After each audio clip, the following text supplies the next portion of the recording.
Well, there is a full-on tax revolt going on right now in Lebanon, and this is tremendous news because as someone who is not a fan of taxes and thinks that, frankly, that they are theft by another name, I'm always happy to see people rising up against, taxes in general, let alone tax increases like this. And the government of Lebanon shouldn't be surprised. Apparently, they're quite cash-strapped. As it were. Things are not going well financially for them, and unlike the United States, the Lebanese government can't just, print their way out of budget shortfall without, serious consequences. It might be hard for some of us Americans to really relate to that because, being as the dollar is the king currency in the world, thanks to our, geopolitical preeminence.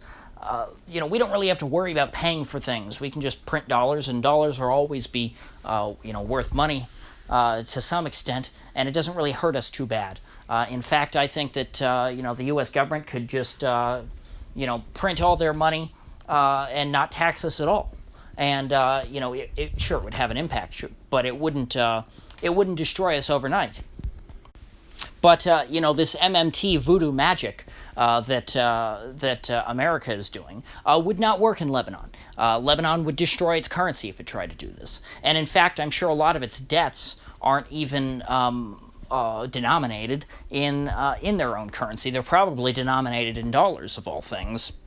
And so that means that if the Lebanese government wants to pay its debts and, maybe even spend more money, it's going to have to raise taxes. It has to get that money from the people. Governments are, parasitic organizations. They survive by leeching off of their own people and by, extracting the life force from their economy. And so these governments have to come up with, creative ways to extract wealth from people. In America, of course, we have the secret weapon of our government is the income tax. They just take a portion of what each one of us produces every year. Well, in Lebanon, I'm sure they already do that, so they had to come up with a new idea, and that is the WhatsApp tax. Now, for those of you unaware, WhatsApp is an app that lets you text and make calls. That's basically what it does. It's also encrypted. It was invented by a couple of libertarians, so that's a plus. I guess your messages are somewhat hidden from the police. But anyway, the Lebanese government wants to tax every phone call and text message sent through WhatsApp by its people and make them pay some sort of user fee.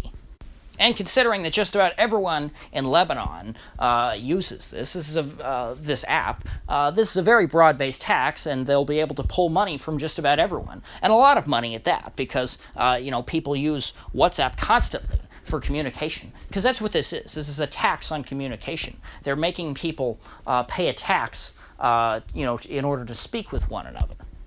But this apparently is a bridge too far for the Lebanese people, who feel as though they've already been taxed to death as it is.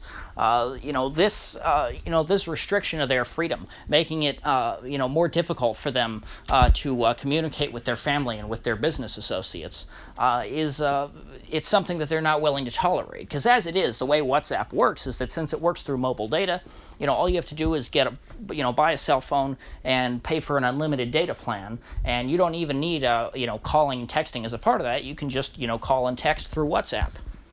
But now that line of communication is being restricted, or at least it's proposed to be restricted. And so people are rioting in the streets. They're not going to take it anymore. This is something that they simply will not accept.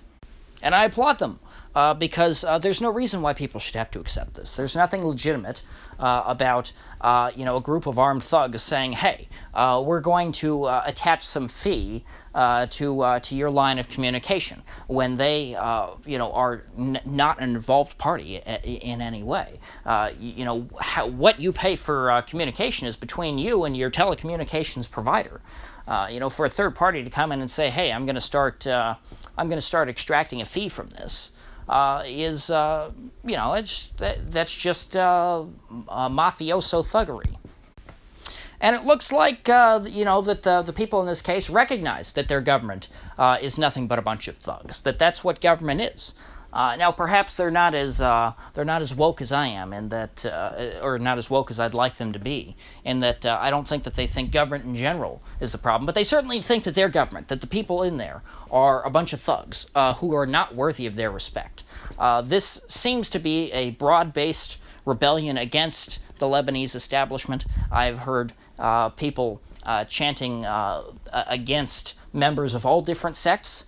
This does not seem to be a sectarian revolt in any sense. There is not, one particular group that seems to be protesting more than the others and against the others. It's because the government is made up of people from all sects. So you have a Sunni, Shia, and Maronite establishment, that is made up of all three of those groups, and therefore the people who oppose them are also made up of all three of those groups. I saw one video of some Shiites chanting that hey, throw them all out, and including Nasrallah, because he's one of them too.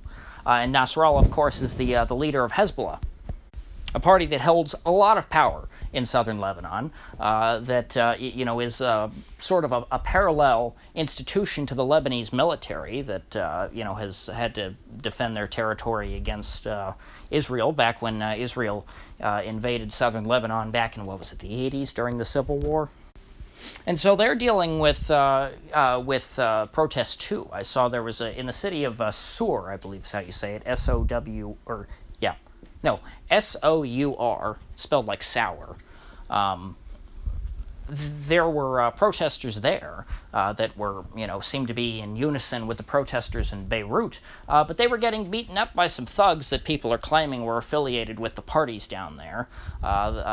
There were some guys beating on individual protesters, leaving them all bloodied, and apparently I'm seeing some footage of a guy who's been shot, and people are claiming that he was shot by people from the Amal movement. Again, this is all unconfirmed as of now. But as you might imagine, this has gotten very out of hand, and it's about a lot more than just attacks now. It's not just about the WhatsApp tax. It's about government corruption in general. It's about people being dissatisfied with the current regime. Of course, when it comes to all revolutions, I'm always worried about what the revolutionaries want to replace it with. Because while I'm happy that they are expressing distaste for their government, because just about every government on earth, I think, is distasteful, the problem comes in what they want to replace it with. Because oftentimes, the revolutionaries end up installing a regime that is quite often worse than their predecessor. The classic example, of course, being the French Revolution, but also the Russian Revolution, which was even worse than the French Revolution. But I don't want to get ahead of myself. The Lebanese are a long way from ever, overthrowing their government at this point, and I'm not sure of what the odds are of that happening, but I'll keep monitoring the situation, and if you gained anything of value out of this video, I'd appreciate you clicking that like button and sharing this video. And if you haven't already, please do subscribe, because I do upload every day, and I'd hate to have you miss one. So I'll see you folks back here tomorrow.